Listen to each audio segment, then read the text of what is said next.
Menjadi pegawai negeri sipil masih merupakan profesi favorit bagi sebagian besar anak di zaman sekarang. Tak pelak, berbagai macam cara pun dilakukan agar dapat diterima dan lulus sebagai abdi negara. Salah satunya adalah penggunaan jasa calo dalam proses seleksi calon pegawai negeri sipil. Praktik calo ASN marak terjadi seiring dengan dibukanya seleksi calon pegawai negeri sipil di berbagai macam instansi di seluruh Indonesia. Para calo kerap mengumbar janji manis kepada korbannya agar bisa diterima dan menjadi pegawai negeri sipil. Bahkan, para calo tersebut berprofesi sebagai abdi negara yang menyalahgunakan wewenang dan kekuasaannya untuk meraih kepercayaan para korban.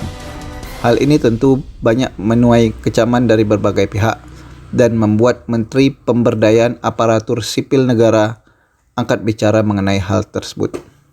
Kemudian, apa dampak dari praktik calo ASN?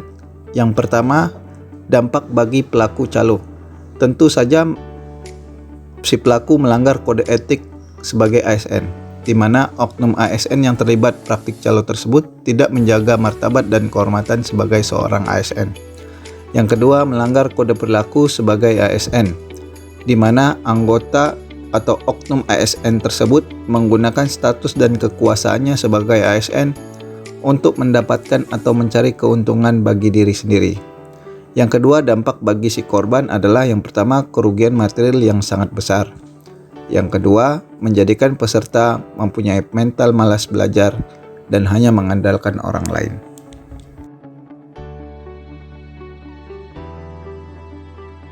Beberapa hal yang menjadi pengaruh isu calo CPNS jika tidak diselesaikan dengan baik antara lain: kontribusi sumber daya manusia kompeten dan berkualitas menurun sehingga pengembangan reformasi birokrasi tidak tercapai.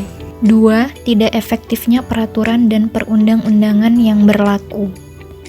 3. Penerapan sistem perekrutan ASN yang bersifat transparansi akan berhenti dan tidak mendapat kepercayaan masyarakat kembali.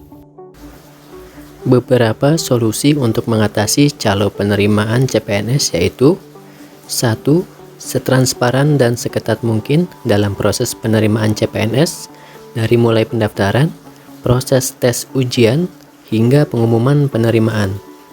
Kedua, percaya pada kemampuan diri sendiri. Dan yang ketiga, menguatkan mindset bahwa esensi ASN yaitu pelayanan publik. Dengan begitu, bisa menghilangkan upaya koruptif akibat stigma publik terhadap pekerjaan ASN yaitu profesi yang menjanjikan masa depan. Untuk menganalisis kasus tersebut, kelompok kami menggunakan diagram fishbone.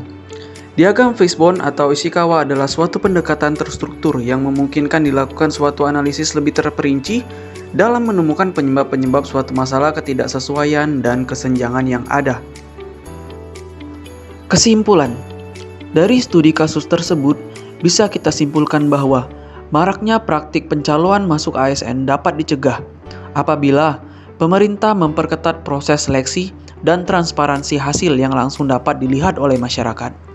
Dan peserta seleksi ASN pun harus percaya diri dan tak mudah percaya terhadap iming-iming dari oknum yang menjanjikan kemudahan lulus seleksi. Demikian pembahasan analisis kasus dari kelompok 1. Terima kasih atas perhatiannya. Sampai jumpa lagi.